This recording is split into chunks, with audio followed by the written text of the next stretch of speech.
आखिर तीस्ता के किनारों पर घुसपैठ के पीछे की साजिश क्या है और क्यों ये राजनीतिक मुद्दा देश की सुरक्षा के लिहाज से भी अहम हो जाता है। तो इसको ऐसे समझिए कि कूच बिहार और सिलीगुड़ी कॉरिडोर यानी कि चिकन नेक के इलाकों में घुसपैठिए का कब्जा देखने को मिलता रहा है। चिकन नेक के आसपास तीस्ता बेसिन में अवैध कब्जे और डेमोग्राफी चेंज का दावा किया जाता है। तीस्ता एक ऐसी नदी है जो अपना रास्ता बदलती है और यही वजह है कि तीस्ता में मानसून के बाद रेतीले टापू बन जाते हैं। तीस्ता के इन रेतीले टापुओं को स्थानीय भाषा में चौर या दियारा कहा जाता है। बंगाल में अब तक सरकारी या लावारिस जमीन घुसपैठियों का सबसे आसान ठिकाना रही है। ऐसे में तीस्ता नदी के रेतीले टापुओं पर झोपड़ियां खड़ी करके बस्ती बना ली जाती है। अवैध रूप से बसे लोग नकली आधार वोटर कार्ड बनवा लेते हैं। नदी के कटाव और बाढ़ के चलते स्थानीय लोग विस्थापित हो जाते हैं। खाली या नए बने क्षेत्रों में घुसपैठियों की आबादी जो है अब वो सघन हो गई है। टीएमसी पर वोट बैंक के लिए घुसपैठियों को जगह देने के आरोप लगते रहे हैं। राष्ट्रीय सुरक्षा के चलते बॉर्डर इलाके में अब फेंसिंग का काम जारी है और घुसपैठियों को बाहर करने का सुरक्षा एजेंसियां डेमोग्राफिक चेंज को बड़ा टाइम बम मान रही हैं। तीस्ता के रास्ते मवेशियों की तस्करी, जाली नोटों की सप्लाई भी होती रही है। नदी के सूखने के बाद घुसपैठियों के लिए बॉर्डर पार आना बेहद आसान हो जाता है, जो कि हाल के सालों में काफी बढ़ता हुआ देखा गया। देखिए, एक तरफ बॉर्डर इलाकों में बसे घुसपैठियों पर नकेल कसी जारी है, तो दूसरी ओर माफियाओं को संरक्षण देने वालों पर भी एक्शन जारी है। बड़ी खबर यह है कि पश्चिम बंगाल में टीएमसी के समर्थक गिरफ्तार किए गए। नॉर्थ 24 परगना के भटपाड़ा से गिरफ्तारी हुई संतू सिंह और मोन्टू रॉय की। पुलिस ने इन दोनों को अरेस्ट किया और उसके बाद न सिर्फ अरेस्टिंग हुई बल्कि पुलिस ने परेड भी निकाली। दोनों पर कई आपराधिक मामले दर्ज हैं। पुलिस ने दोनों टीएमसी नेताओं को भाटपाड़ा नगर पालिका क्षेत्र में घुमाया। इस दौरान दोनों नेता शॉर्ट्स में दिखाई पड़े, साथ में दोनों के कमर में रस्सियां बंधी हुई दिखाई पड़ी। दोनों नेताओं को हाल ही में 2 दिन पहले गिरफ्तार किया गया था। इन पर कई आपराधिक गतिविधियों में शामिल होने के आरोप हैं।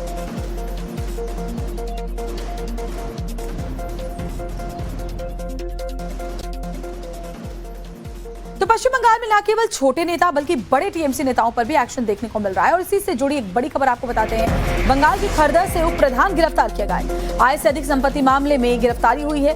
टीएमसी के उप प्रधान के घर का वीडियो वायरल है और जब आप ये वीडियो देखेंगे तो चौंक जाएंगे। जरा देखिए, आलीशान महल से कम नहीं दिखता है नेता का घर। सोशल मीडिया पर बीजेपी का दावा है कि जिस टीएमसी नेता को गिरफ्तार किया गया उसने खरदा विधानसभा के बांदीपुर में आलीशान महल बनाया हुआ था।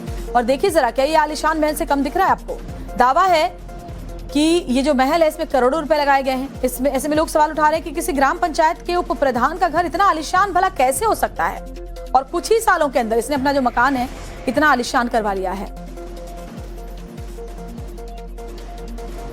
तो घर की चकाचौंध ऐसी कि आंखें चौंधी आ जाएं। पंचायत उप प्रमुख गिरफ्तार किया गया और उसका जो घर का वीडियो सामने है उसे जब आप देखेंगे तो आपको लगेगा कि कितना ही आलीशान ये महल उसने बनाकर रखा हुआ है। और देखिए, अब तक कई टीएमसी नेताओं पर कार्रवाई हो चुकी है। पश्चिम बंगाल में सरकार बदलने के साथ ही अब बंगाल की पुलिस भी बदली नजर आ रही है। पहले गुंडों और अपराधियों के सामने सरेंडर कर देने वाली पुलिस फोर्स अब शुभेंदु सरकार आने के साथ ही गुंडों बदमाशों का यूपी पुलिस की तरह ही इलाज कर रही है। पहले हावड़ा में पुलिस ने डॉन कहे जाने वाले आकाश सिंह और टीएमसी के नेता और बड़े बदमाश शमीम अहमद की कच्चा बनियान में परेड कराई थी। फिर बारी आई टीएमसी नेता बप्पा शेख की। पुलिस ने टीएमसी नेता बप्पा शेख को गिरफ्तार करने के बाद रस्सियों से बांधकर सड़कों पर घुमाया था। अब पुलिस ने बैरकपुर के माफिया बोनी की हेकड़ी निकाल दी, उसको भी इसी तरह से परेड कराई है, जिसमें जब मीडिया उससे पूछता है कि क्या हुआ तो कहता है कुछ नहीं।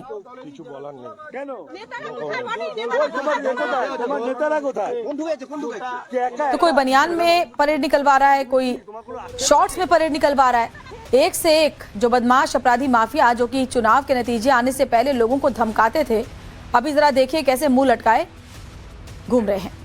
बंगाल पुलिस माफियाओं और भ्रष्टाचारियों को सबक सिखाने के लिए बदलती नजर आ रही है। अब आपको बताते हैं कि कैसे शुभेंदु सरकार बंगाल की पुलिस को दिल्ली, यूपी और सीएपीएफ की तर्ज पर बनाने की तैयारी कर रही है। तो उसको ऐसे समझिए कि कोलकाता पुलिस में जल्दी आपको बदलाव देखने को मिलने वाला है। दंगारोधी व्यवस्था बदलने के लिए 5 मेंबर कमेटी बनाई गई। स्थानीय हथियारों और उपकरणों को और भी ज्यादा बेहतर बनाया जाएगा। दिल्ली पुलिस और सीएपीएफ के हथियारों का मूल्यांकन होगा, उससे कंपैरिजन होगा। भीड़ को कंट्रोल करने के लिए हथियारों को अपडेट करने पर भी काम जारी है। जॉइंट कमिश्नर निरंजन विश्वास कमेटी की अध्यक्षता कर रहे हैं। 15 दिन में ही तमाम मानकों की रिपोर्ट कमेटी जो है वो सौंप देगी। लाठी, ढाल और बॉडी प्रोटेक्टर जैसे उपकरणों का एग्जामिनेशन होगा कि वो कितने कारगर हैं। आंसू गैस की गोली, रबर की गोलियां, रंग छोड़ने वाले गोले की भी जांच होगी। भीड़ कंट्रोल सिस्टम जैसे वाटर कैनन की भी समीक्षा की जाएगी कि वो कितने दुरुस्त हैं और जरूरत पड़ती है तो इसको किस तरीके से इस्तेमाल किया जा सकता है। अब बंगाल में घुसपैठिए हो या फिर भ्रष्टाचारी नेता या फिर माफिया, शुभेंदु की पुलिस किसी को नहीं छोड़ने वाली। इसी से जुड़ी बड़ी खबर आपको बताते हैं। बैरकपुर में माफिया की पुलिस ने परेड निकाली। जबरन वसूली करने वाले माफिया बोनी की परेड निकाली गई है। परेड में चुपचाप चलता दिखा धमकीबाज माफिया। सरेआम पुलिस ने निकाली माफिया बोनी की हेकड़ी। बताया जाता है कि बोनी खतरनाक माफिया डॉन था, जिसकी 2024 के लोकसभा चुनाव के दौरान अर्जुन सिंह से झड़प भी हुई थी। पहले आपको बोनी की निकली हुई हेकड़ी सुनवाते हैं, जिसके बाद वो वीडियो भी सुनवाएंगे जिसमें वो धमकी देता हुआ नजर आ रहा है। তাকে দেখছেন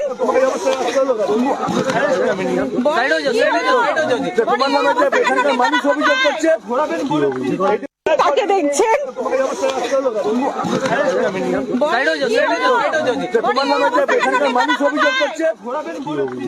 ये तो थी माफिया बोनी की हेकड़ी निकलने वाली तस्वीर। अब आपके लिए ये भी देखना जरूरी है कि लोकसभा चुनाव के दौरान की वो तस्वीर जब यही माफिया मौजूदा विधायक बीजेपी विधायक अर्जुन सिंह से कैसे भिड़ गया था और धमका रहा था।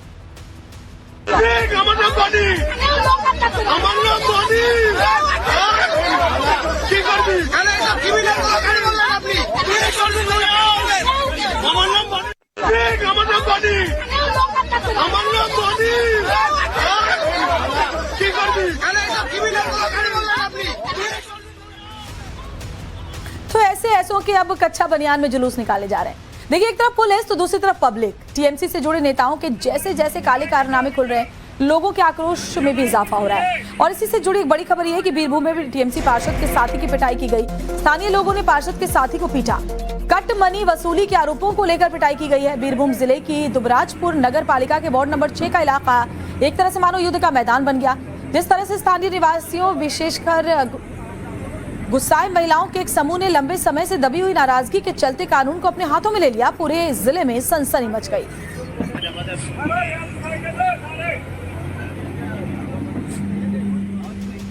और ऐसा नहीं है कि सिर्फ अपराधियों पर ही लगाम कसा जा रहा है, बल्कि कई ऐसे टीएमसी नेताओं की भी गिरफ्तारी हुई है जिन पर कट मनी सिंडिकेट चलाने और लोगों को धमकाने के आरोप लगे हैं। आइए उन बड़े चेहरों को भी पहचान लेते हैं जो इस वक्त सलाखों के पीछे हैं। तो सबसे पहला नाम सामने आता है दिलीप मंडल का। टीएमसी विधायक ओडिशा के पुरी के एक लग्जरी रिजॉर्ट से एसटीएफ ने दबोचा। साउथ 24 परगना की विष्णुपुर सीट से बाहुबली विधायक जिनके ऊपर धमकाने, भड़काऊ भाषण और आय से अधिक संपत्ति के आरोप लगे थे।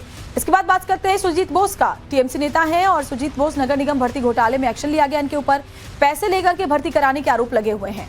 दीपांकर भट्टाचार्य का नाम भी लेना होगा, जिसमें 24 परगना के बदुरिया नगर पालिका का चेयरमैन पीएम आवास योजना में रिश्वतखोरी का आरोप था। छापेमारी के दौरान बोरे में बंद 2 करोड़ रुपए बरामद हुए थे इनके पास से। शेख कमरुद्दीन टीएमसी पंचायत सदस्य पश्चिम वर्धमान के पांडवेश्वर से गिरफ्तार किया गया। अवैध कब्जे और टोलाबाजी का संगीन आरोपी है ये। इसके अलावा अरित्रा बसु टीएमसी के युवा चेहरे। दक्षिण 24 परगना में गोलीबारी मामले में अरेस्टिंग हुई है। कोर्ट ले जाते समय महिलाओं ने चप्पलों से पीटा था इनको। बप्पा शेख टीएमसी समर्थक, आपने वो वीडियो भी देखा होगा। जहांगीर खान के आपराधिक सिंडिकेट का खास गुर्गा। अवैध वसूली और बीजेपी कार्यकर्ताओं पर हमले का आरोप जब पकड़ा जा रहा था तो चोर चोर के नारे स्थानीय लोग लगा रहे थे इनके लिए। अब्दुल कादिर हक की बात करते हैं, टीएमसी नेता और 2021 विधानसभा चुनाव के दौरान हिंसा का आरोप इनके ऊपर है। घरों में तोड़फोड़, लूटपाट और महिलाओं से छिड़खानी तक के गंभीर और संगीन आरोप हैं। माफिया बोनी, अभी वीडियो देखा आपने जो पहले बता रहा था कि मेरा नाम बोनी है, अब कैसे भीगी बिल्ली बना हुआ है। बैरकपुर का कुख्यात अपराधी और जबरन वसूली का आरोप है। 2024 चुनाव में बीजेपी नेता को खुलेआम इसने धमकी भी दी थी। अब बात आकाश सिंह की। टीएमसी समर्थक, हावड़ा का कुख्यात गैंगस्टर, रंगदारी सिंडिकेट चलाने का आरोप। 2021 में पुलिस पर 20 से ज्यादा बम फेंकने के संगीन मामले इसके खिलाफ दर्ज थे। तो ये तो बदलाव हुआ है, लेकिन सरकार बदलने के बाद कई और खुलासे भी सामने आ रहे हैं। ऐसे में एक बड़ा खुलासा घुसपैठियों के दस्तावेज बनाने को लेकर भी हुआ है। और इसी से जुड़ी बड़ी खबर ये कि पश्चिम बंगाल के मालदा से घुसपैठ पर जानकारी मिली है। घुसपैठियों के फर्जी दस्तावेज बनाने का खुलासा। बंगाल में घुसपैठियों का एपिसेंटर बन चुका था मालदा। 2000 से 5000 रुपए में बनते थे घुसपैठियों के आधार कार्ड। 500 रुपए में घुसपैठियों के फर्जी बर्थ सर्टिफिकेट बनाने का दावा। वोटर आईडी भी 2000-3000 रुपए में बनाने का दावा किया गया। नवभारत ने इन दावों की पुष्टि करने की कोशिश की तो जो कुछ सामने आया वो हैरान कर देने वाला था। पहले आप खुद मालदा के एक दलाल से फर्जी दस्तावेज बनाने को लेकर हुई बातचीत को सुनिए, जिसमें बर्थ सर्टिफिकेट बनाने को लेकर बात हो रही है। কবে থেকে খুলবে একটু বললে এখন ভালো হতো। গ্যারান্টি নেই, ছোট বাচ্চা বাইরে যাবে, নতুন করবেন বললেন কি? হ্যাঁ, ছোট বাচ্চা না বড় লোকের? বড় লোকের বাচ্চারও দুটা করবো আর কি। আর শুরু হবে কিনা তারপরে ফোন করে বলে দেবো আপনাকে। তাহলে আর ভোটের কাটও তো করতে হতো দাদা। চাঁদপুর থেকে বলছেন বললেন? হ্যাঁ, কালকে আসেন তাহলে। কত কি নিয়ে যেতে ভোটার কার্ডের নিয়ে জন্য। আসবেন, যেটা আগে দেখতে হবে কি কাজ আছে আপনার, কেমন ভুল ঠিক, তারপরে তো হবে। তবুও একটু বললে ভালো হতো। কালকে 10টার দিকে চলে আসবেন, ঠিক আছে? নিয়ে কত যেতে হবে, কত নিচ্ছেন ওটাই জানতে চাইছি। আপনি 2-3 হাজার টাকা নিয়ে আসবেন। 2-3 হাজারে হয়ে যাবে? 2-3 হাজার টাকা লাগবে না, 50 টাকা থেকে স্টার্ট। আপনাকে তো বলছি, কালে যখন আসবেন বাজার করবেন আর কিছু করবেন না। बांग्लादेशी नागरिक जो अवैध तरीके से पश्चिम बंगाल में रह रहे थे और अब जो जाने की कोशिश कर रहे हैं, हर कोई कह रहा है कि उनके पास आधार कार्ड है, वोटर आईडी है और तमाम भारतीय दस्तावेज हैं। लेकिन आखिरकार जानते हैं कि जो सीमावर्ती इलाके हैं पश्चिम बंगाल के, खास तौर पर अगर मालदा जिले की बात करें जो बेहद सेंसिटिव है क्योंकि पोरस बॉर्डर है बांग्लादेश के साथ, यहाँ पर बकायदा एक रेड कार्ड फिक्स कर दिया गया है कि किस तरह से रेट फिक्स किए गए थे तमाम डॉक्यूमेंट्स के लिए। हमारे साथ निबारुन दा है जो बीजेपी के प्रत्याशी भी रहे हैं, मोथाबाड़ी से ग्राम पंचायत के मेंबर भी हैं। दादा, आपसे मेरी बात हो रही थी, आप कह रहे थे कि मालदा जिले में भी तृणमूल कांग्रेस के नेताओं की मदद से बकायदा रेट कार्ड जो है वो फिक्स कर दिया है और जो है डॉक्यूमेंट्स बना दिए जाते हैं। बताइए, अगर किसी को आधार कार्ड बनवाना हो तो उन्हें कितना रुपया देना पड़ता था? देखिए, हमारा मोथाबाड़ी विधानसभा क्षेत्र में लगभग 2,10,000 वोटर है। उसमें से मान लीजिए 30 से 35,000 अवैध वोटर है और उस लोगों को जो आधार कार्ड हुआ है वो सबीना यास्मीन था यहाँ पे मंत्री, उसका पैड्स में लिख दिया था। उस तरीके से 2,000-3,000 रुपया लेके आधार कार्ड बनवा दिया है, वोटर आईडी बनवा दिया है, रेशन कार्ड भी बनवा दिया है। वो लोग ग्राम पंचायत वोट दे दिया है, लोकसभा में वोट वो लोग वोटर कर दिया, लेकिन जो लोग बाहर में रहता है वो लोग का वोट दे रहा है। वो लोग मान लीजिए हमारा वोट वैध है, हम परिযায়ী श्रमिक है, लेकिन यहाँ पे वोटर का जो है रेशियो 2,10,000। इसका मतलब मान लीजिए यहाँ पे 1,60,000 पोल हो रहा है, तो हमारा मोथाबाड़ी विधानसभा का 60,000 आदमी 40,000 आदमी बाहर में काम कर रही है, लेकिन बांग्लादेशी जो है वो लोग वोट डाल रहा है। लेकिन तो क्या वो वोट डालते थे तो क्या उनका वोटर आईडी कार्ड भी बनाया गया था? तो वोटर आईडी कार्ड कितने रुपए में बनता था? देखिए, वोटर आईडी कार्ड यहाँ पे जो मेंबर, पंचायत समिति मेंबर, ग्राम पंचायत मेंबर है, प्रधान है, वो लोग वोटर आईडी उसको लोग को बना दे रहा था अपना घर में बैठाकर ऑनलाइन। कितना पैसा लेते थे बांग्लादेश? वो लोग 500-700 करके वोटर कार्ड बना दिया है और जो आधार कार्ड बनवाया है वो 2,000-3,000 ऐसा करके वोटर कार्ड आधार कार्ड बना के दिया।